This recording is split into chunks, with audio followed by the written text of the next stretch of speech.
Dust allergy, sinus, asthma, psoriasis 100% treatment శాస్త్ర పరిష్కారం కొరకు Neocare homeopathy MD doctor Bellamkonda Nageswararao గారిని సంప్రదించండి. నమస్తే, నేను Keshav. Welcome to Suman TV.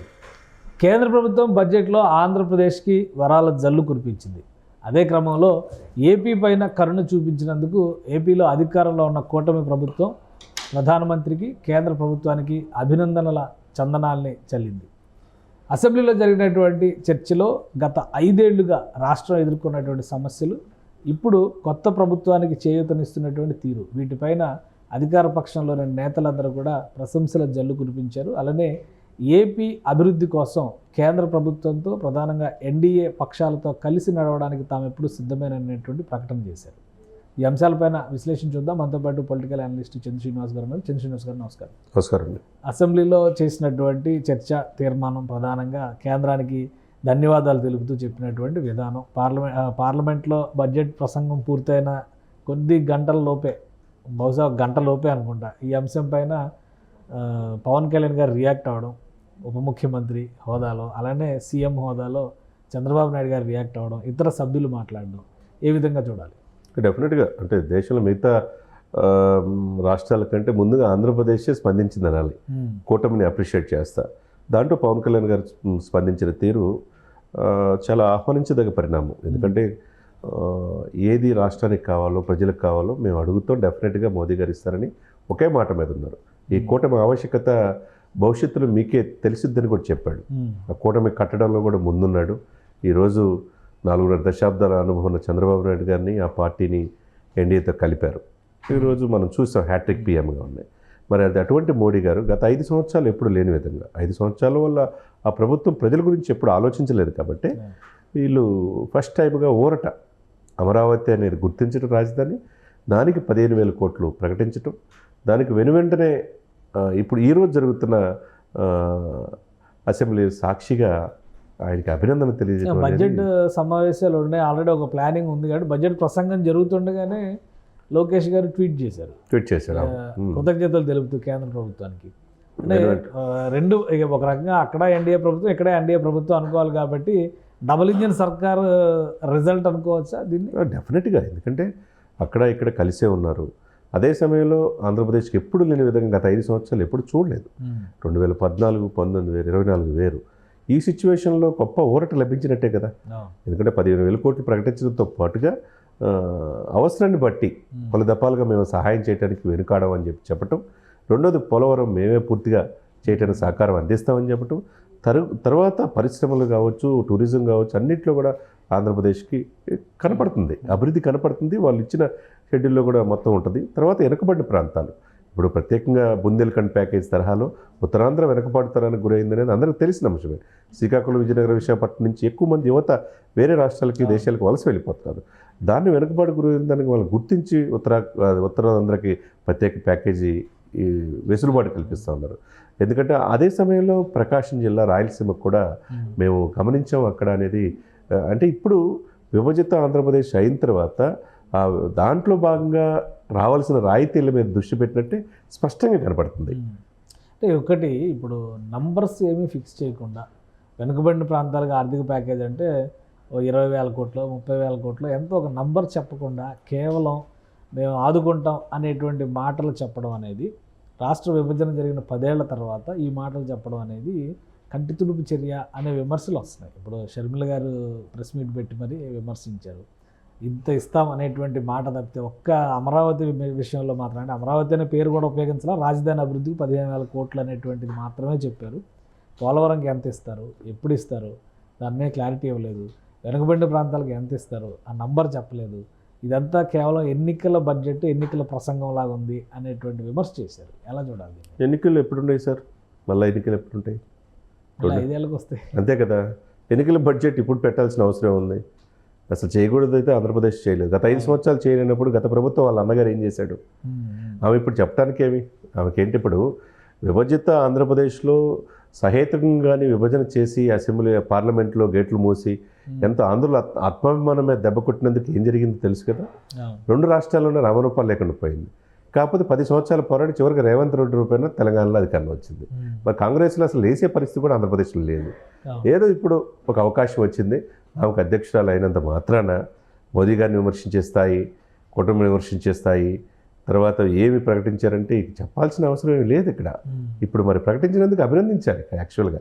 మరి మీ అన్నగారు ఏమీ చేయలేదు కదా 5 సంవత్సరాల్లో. జగనన్న వదిలిన బాణం 2600 కిలోమీటర్లు ప్రయాణం చేసినప్పుడు మరి అధికారంలో తీసుకొచ్చావు కదా మీ అన్నగారిని. మరి మీ అన్నని అడగాలి ఇప్పుడు. మీ అన్నగారు ఏం చేయలేకపోయాడు కదా. స్పెషల్ స్టేటస్ తీసుకొస్తున్నాడు, చేయలేదని మీరే చెప్తున్నారు. పోలవరం పూర్తి చేస్తారు, చేయలేదని మీరే చెప్తున్నారు. రోడ్లు లేవు అంటున్నారు, జాబ్ క్యాలెండర్ లేదంటున్నారు. మరి జగన్ను విమర్శించిన మీరు 5 సంవత్సరాల్లో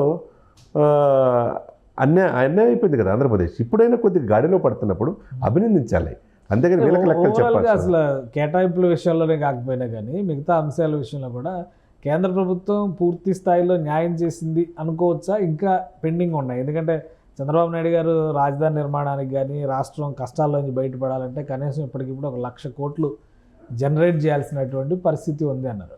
నంబర్స్ విషయంలో 15,000 కోట్లే కనిపిస్తున్నాయి. మిగతా అన్నీ కూడా లెక్కలు వేసుకుంటే బహుశా క్లారిటీ రావచ్చు. ఆయన అనుకున్నటువంటి ఫిగర్ రీచ్ అయ్యే అవకాశం ఉందా కేంద్ర ప్రభుత్వం అందించే? డెఫినెట్గా దానికి మించే అవుతుందండి. వీళ్ళు పర్టికులర్గా ఇంత ఫిగర్ అని చెప్పినా 90,000 కోట్లు అని అనుకోండి. ఇప్పుడు రాజధాని 15,000 కోట్లు, ఇంకా లేకపోతే ఇంకొక భారీ ప్రాజెక్ట్స్ వస్తాయి. 40,000 కోట్లు ఉండొచ్చు, 30,000 కోట్లు ఉండొచ్చు. చివరికి విడతల వారికి ఇస్తామంటున్నారు. ఇంతటితో ఆగదు. టూరిజం ప్రాజెక్ట్స్ వస్తాయి, ఫుడ్ ప్రాసెసింగ్ యూనిట్స్ వస్తాయి, అనేకం వస్తాయి. ఇప్పుడు 2019కి వచ్చేతలకి 72% పూర్తయిన పోలవరం మరి 5 సంవత్సరాల్లో ఎందుకు అక్కడ ఆగిపోయింది? కాంట్రాక్టులు పూర్తిగా మార్చేశారు. మళ్ళీ ఇంక ఇప్పుడు కూడా పోలవరం పూర్తి కాలేదంటే ఎవరు తప్పు ఇక్కడ? గత ప్రభుత్వ పాలకులదే తప్పు కదా. మరి 5 సంవత్సరాలు ఏం చేశారు? ఇందాక చాలా ఎమోషన్స్తో కూడిన ప్రసంగం మనం చూసాం చంద్రబాబు గారి గురించి. నాకు 4.5 దశాబ్దాల అనుభవం, 14 సంవత్సరాలు సీఎం చేస్తే నన్ను కంట తడి పెట్టించారు నా జీవితంలో. మళ్ళా అధికారంలో వస్తానని ఈరోజు మీ ఆదరాబలతో వచ్చానని చెప్పి ఒకవైపు పవన్ కళ్యాణ్ గారి యొక్క ఆయన కమిట్మెంట్ని, నాకు రాజమండ్రి సెంట్రల్ జైల్లో ఉన్నప్పుడు ఒక ఆపన్నాస్తం అందించి టీడీపీతో కలిసి వెళ్తారని చెప్పి ఆ రోజు తీసుకున్న నిర్ణయం నేను జీవితంలో పవన్ కళ్యాణ్ గారిని మర్చిపోలేను అని చెప్పారు. అదే విషయంలో ప్రతి విషయంలో నాకు సహకారం చేస్తున్న పవన్ కళ్యాణ్ గారికి ప్రత్యేక కృతజ్ఞతలు చెప్పాడు. మరి కరెక్టే కదా. మరి ఆయన అనేక రకాలు హింసించారు. ఈ 5 సంవత్సరాల విధ్వంసకర పరిపాలన, ఆడపిల్లకి రక్షణ లేదు. చివరికి ఎమ్మెల్యేలని, మాజీ మంత్రుల్ని అందరినీ కూడా అరెస్ట్ చేసిన తీరుని ఉదాహరిస్తానే ఇటువంటి వ్యక్తి మళ్ళీ ఢిల్లీలో రేపు ధర్నా చేస్తుంటే దెయ్యాలు వేదాలు వల్లించినట్టే కదా అంటున్నాడు. ఊకిల్డ్ బాబాయ్ అని చెప్పి అడిగాడండి. ఊకిల్డ్ బాబాయ్ అని చెప్పేసి మిగతా అసెంబ్లీలో చర్చ జరిగింది. దానికి సమాధానం త్వరలో కూడా తెలుస్తుందని కూడా చెప్తున్నాడు.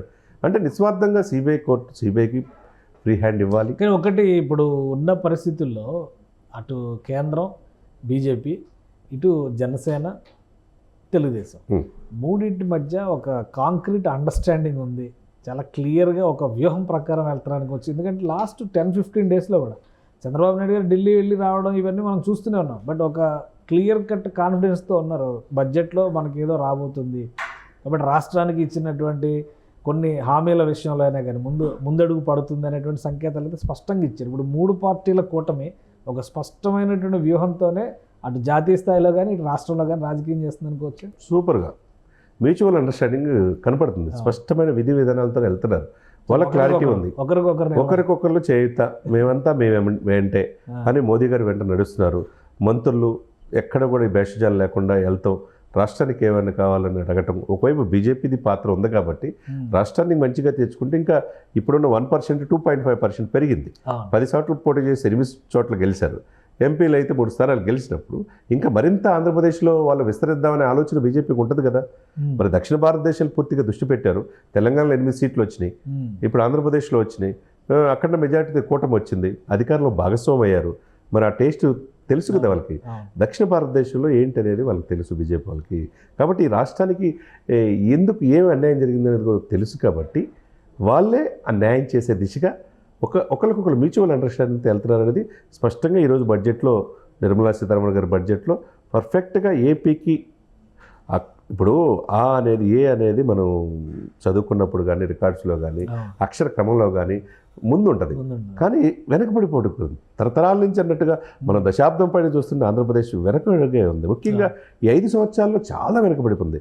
అటువంటిది ఈ రోజున ఆంధ్రప్రదేశ్ అనేది ఎక్కువగా బడ్జెట్లో ఉదాహరణ 4 సార్లు వినపడటం అంటే ఒక ముందడుగు పడినట్టే కదండి. దాన్ని మనం హృదయపూర్వకంగా ఆంధ్రప్రదేశ్లో ప్రతి ఒక్కరు 4 కోట్ల మంది ఉండొచ్చు, ఎంతమంది ఉండొచ్చు, ప్రతి ఒక్కరు ఆహ్వానించదగ్గ పరిణామం.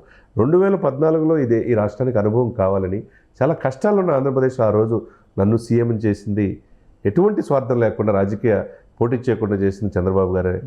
చంద్రబాబు గారు చెప్పాడు, పవన్ కళ్యాణ్ గారు సహకారంతో నేను ఆ రోజు సీఎం అయ్యాను. 2019లో విడిగా పోటీ చేశారు కాబట్టి జగన్మోహన్ రెడ్డి గారు వచ్చారు. కానీ 2024లో ఒక సిద్ధాంతం కోసం ప్రభుత్వ వ్యతిరేకతని ఓటుని చీలకునివ్వరని చెప్పేసి ఇదితో ఈ రోజున పవన్ కళ్యాణ్ గారు తీసుకున్న నిర్ణయం వల్ల ఈ కూటమి అధికారంలో వచ్చిందన్నారు.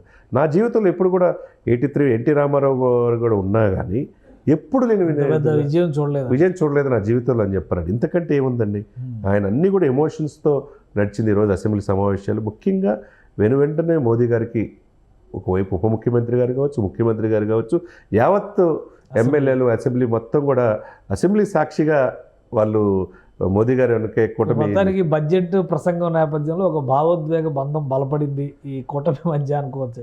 100% ఈ భావోద్వేగ బంధమే అనాలి. ఈ బంధం దశాబ్దం పైన కొనసాగాలని మనం కూడా కోరుకోవాలి. రైట్, థ్యాంక్ యూ చంద్ర శ్రీనివాస్ గారు, మీ అభిప్రాయాలు తెలియజేసినందుకు. ఇది ఆంధ్రప్రదేశ్కి కేటాయింపుల విషయంలో బడ్జెట్లో సముచిత న్యాయం జరిగింది అనేటువంటి అభిప్రాయంతో అధికార కూటమి ఉంది. అదేవిధంగా ఈ బంధం 10 ఏళ్ల పాటు కొనసాగాలి, రాష్ట్రం సమస్యల నుంచి బయటపడాలంటే అనేటువంటి అభిప్రాయాన్ని వ్యక్తం చేయడం, కేంద్ర ప్రభుత్వానికి ధన్యవాదాలు తెలుపుతూ తీర్మానం చేయడం, కూటమి మధ్య ఈ సత్సంబంధాలు మరింతగా రాష్ట్ర ప్రయోజనాల కోసం నిలబడతాయనేటువంటి సంకేతాన్ని ఇవ్వడం సముచితమైనటువంటి నిర్ణయంగా చెప్తున్నారు చంద్ర శ్రీనివాస్ గారు. ఇది special discussion. Keep watching. Suman టీవీలో మీ పర్సనల్ అండ్ బిజినెస్ ప్రమోషన్స్ కోసం కింది నెంబర్కి కాంటాక్ట్ చేయండి.